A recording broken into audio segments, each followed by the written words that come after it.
Hello everyone, welcome to Career in Pharma and welcome to part 5 of our free clinical research groups.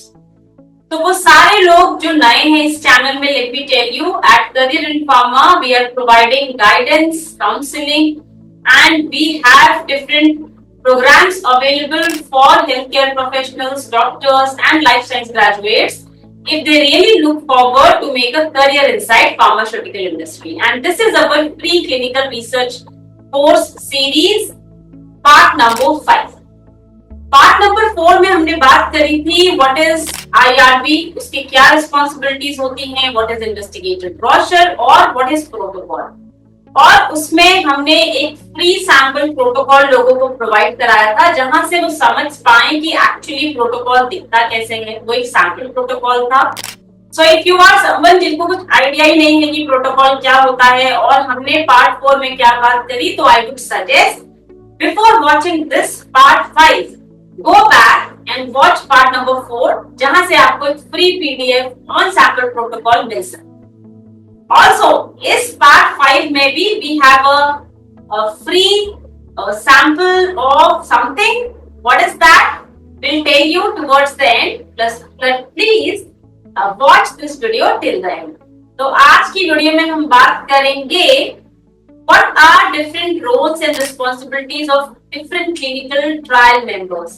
See, जब भी कोई clinical trial कोई pharma company run करती है at a site, hospital, whatever the location is, ये एक multi disciplinary team का काम होता है। कोई अकेला आदमी क्लिनिकल रिसर्च रन नहीं कर सकता। तो there are different team members, so उनकी क्या रिस्पॉन्सिबिलिटी होती है वो हम आज की वीडियो में बात करेंगे। और हम आज की वीडियो में बात करेंगे इन्वेस्टिगेशनल प्रोडक्ट के ऊपर भी, जिसको हम आईपी बोलते हैं। That is the abbreviation, that is the investigational products. Yes, so let's start without further delay. See, जैसा मैंने बोला कि क्लिनिकल रिसर्च एक बहुत बड़ा काम होता है। क्लिनिकल ट्रायल रन करना is really a big task for pharma company और फॉर स्पॉन्सर। मींस जो भी उस क्लिनिकल रिसर्च में पैसा लगा रहा है, right? And they need quality, they need everything, they need clear data. तो उसके लिए कभी भी एक आदमी नहीं कर सकता, दे नीड अ टीम। और मेनली टीम में बहुत सारे लोग होते हैं। टीम में नर्सेज होती हैं, टीम में फार्मासिस्ट होते हैं, टीम में क्लिनिकल रिसर्च कोऑर्डिनेटर्स होते हैं, टीम में क्लिनिकल डेटा कोऑर्डिनेटर्स होते हैं। बट यस, अगर मैं ब्रॉडली बात करूं तो 2 मेजर मेंबर्स हैं। एक हो गया इन्वेस्टिगेटर, एक हो गया sponsor. Means the pharma company who is putting money inside that clinical trial. अब इन्वेस्टिगेटर तो हॉस्पिटल में है, क्योंकि डॉक्टर है, उसकी एक टीम होगी। अब वो जो भी रोल्स रिस्पॉन्सिबिलिटीज इन्वेस्टिगेटर को स्पॉन्सर ने दिए हैं, उसको कंडक्ट करने के लिए ये इन्वेस्टिगेटर क्या करते हैं, ये इन्वेस्टिगेटर अपने अराउंड एक टीम बनाते हैं हॉस्पिटल। ठीक है, तो वो हो गया क्लिनिकल ट्रायल टीम मेंबर्स जो कि हॉस्पिटल में काम करते हैं। वैसे ही स्पॉन्सर और फार्मा कंपनी अपने अराउंड एक टीम बनाती है जो कि होती है, जो मतलब हॉस्पिटल से कोऑर्डिनेट करके, इन्वेस्टिगेटर से कोऑर्डिनेट करके सारा डेटा कलेक्ट करती है, डेटा चेक करती है, सारे रेगुलेशंस चेक करती है, बहुत सारी चीजें होती है। तो ऐसे करके स्पॉन्सर भी अपने अराउंड एक टीम बनाता है। ठीक है, तो जो इन्वेस्टिगेटर के अराउंड टीम मेंबर है वो सब हॉस्पिटल में काम करते हैं, साइट पे काम करते हैं। जो स्पॉन्सर के अराउंड टीम मेंबर्स होते हैं वो usually they work remotely. Remotely means site से हटके, डेस्क जॉब रहेगा, डेटा पे काम करेंगे। बीच बीच में जाके वो लोग हॉस्पिटल पे विजिट्स भी करते हैं और चेक करते हैं कि सब कुछ सही चल रहा है। तो ऐसे करके पूरा एक क्लिनिकल रिसर्च रन होता है, क्लिनिकल ट्रायल रन होता है इन 2 टीम की हेल्प से। तो इसीलिए अब इसमें हम देखते हैं कि इन्वेस्टिगेटर की क्या क्या रिस्पॉन्सिबिलिटीज होती है। ऐसे तो बहुत सारी रिस्पॉन्सिबिलिटीज हैं। When you will go to ICA GCP guideline, जो आईसीए जीसीपी E6R3 नया आया है, उसमें आप चेक करेंगे तो n number of responsibilities are there for any investigator. Similarly, if you check for responsibilities of sponsor, n number of responsibilities are there, जो कि वो अकेले नहीं कर सकते, तो उनके अराउंड एक टीम, राइट? तो ऐसे करके देखते हैं कि इन्वेस्टिगेटर की मेनली क्या रिस्पॉन्सिबिलिटी। सी, साइट पे हर एक चीज के लिए इन्वेस्टिगेटर रिस्पॉन्सिबल होता है। ठीक है, वो टीम से काम करवाता है, but responsible investigator will be responsible. तो the major role responsibility of investigators are, पहला, right and safety of clinical trial participant. जो भी सब्जेक्ट क्लिनिकल ट्रायल में पार्ट ले रहे हैं उनकी राइट एंड उनकी safety. Right means ethical considerations कि हर चीज एथिकली हो रहा है। बाकी क्लिनिकल ट्रायल टीम मेंबर्स गलत इंफॉर्मेशन नहीं दे रहे पेशेंट को, इन्फॉर्म कंसेंट प्रोसेस सही से हो रहा है, कुछ भी अनएथिकल प्रैक्टिस नहीं हो रही है, that investigator have to make sure at the site. उसके बाद safety. Safety means let's say investigation product लेने के बाद कुछ इश्यू होते हैं पेशेंट में, that investigator has to take care before that also कि भाई कोई मेडिकल हिस्ट्री तो नहीं है, कोई सर्जिकल हिस्ट्री तो नहीं है, कुछ ड्रग इंटरेक्शन के चांसेस तो नहीं है। All these safety investigator has to take care at the site for participant. दूसरा बहुत ही इंपॉर्टेंट रिस्पॉन्सिबिलिटी होती है इन्वेस्टिगेटर की, that is medical care of study participant. Now medical care throughout clinical trial, जो भी इन्वेस्टिगेशनल प्रोडक्ट है, जो भी रिसर्च ड्रग है, वो मिलने से पहले, मिलने के बाद, देते वक्त, सारे टाइम जब तक क्लिनिकल रिसर्च स्टार्ट से लेके एंड तक जो भी मेडिकल केयर उस क्लिनिकल ट्रायल पार्टिसिपेंट को चाहिए किसी भी फॉर्म में, that is responsibility of investigator. से इसका मतलब ये नहीं कि इन्वेस्टिगेटर सारे काम अकेले करता है। he or she already has a team members around them, so जो वो हेल्प करते हैं, ठीक है।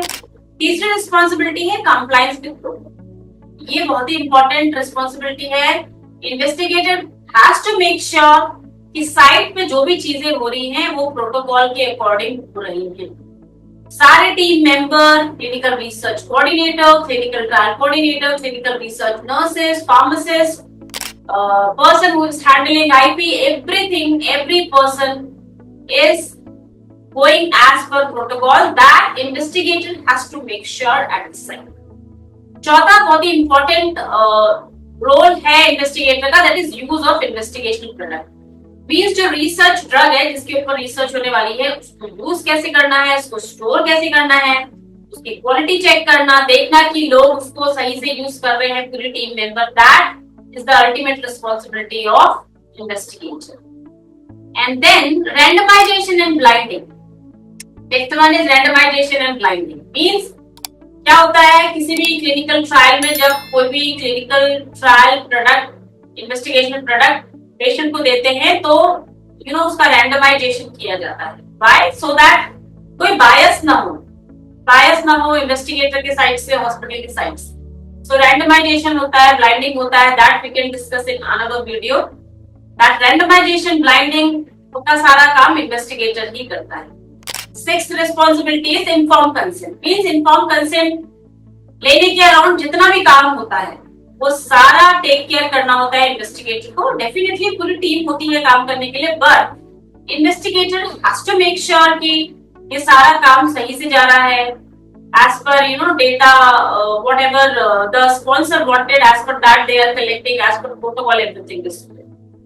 Or seventh, which is not least, I would say, last but not least, premature suspension or termination. Let's say during clinical trial अगर ये decide करना है कि कोई trial सही नहीं जा रहा तो उसको end करना है, या कोई भी major safety hazard अगर दिखते हैं clinical trial पे, तो इन्वेस्टिगेटर को डिसाइड करना होता है कि भाई क्लिनिकल ट्रायल बंद करना चाहिए या क्या। तो ये सारी रिस्पॉन्सिबिलिटी इन्वेस्टिगेटर की होती है एट द साइट, जो वो अपनी टीम मेंबर के साथ मिल के करते हैं, ना कि अकेले करते हैं। तो फिर से मैं एक बार रिवाइज करवाती हूँ।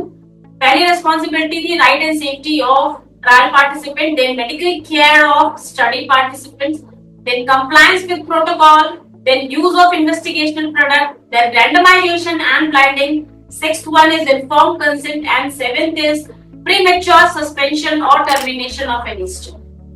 तो ये तो थी रोल्स रिस्पॉन्सिबिलिटी ऑफ इन्वेस्टिगेटर, ठीक है।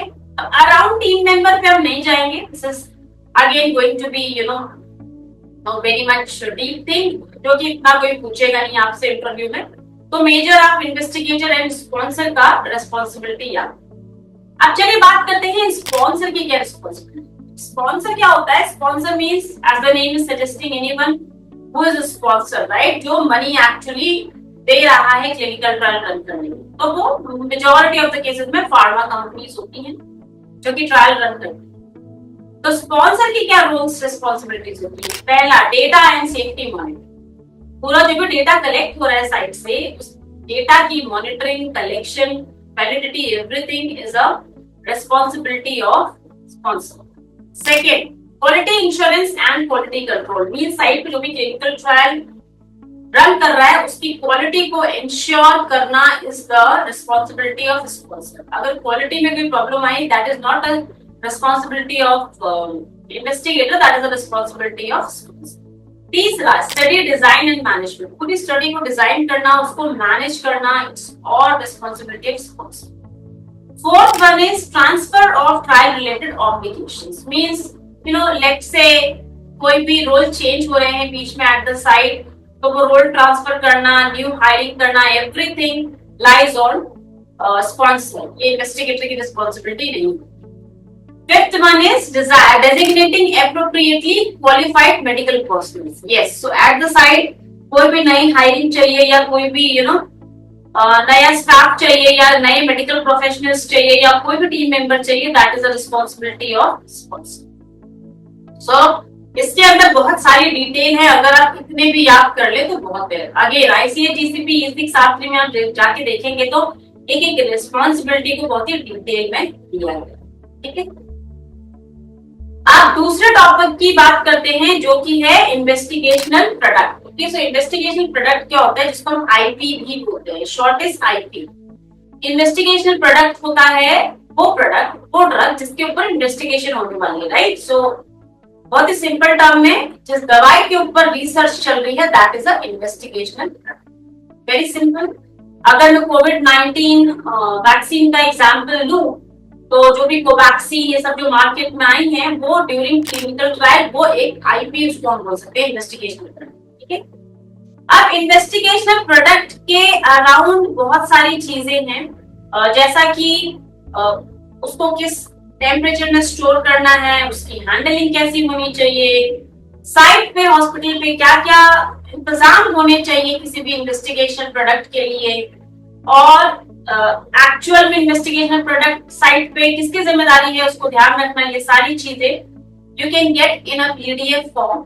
So please comment IP in the comment section and we will provide you a PDF on IP, that is investigation product, जो कि more than sufficient है आपको पता होने के लिए किसी भी इंटरव्यू के लिए। Yes, so go and type IP in the comment box.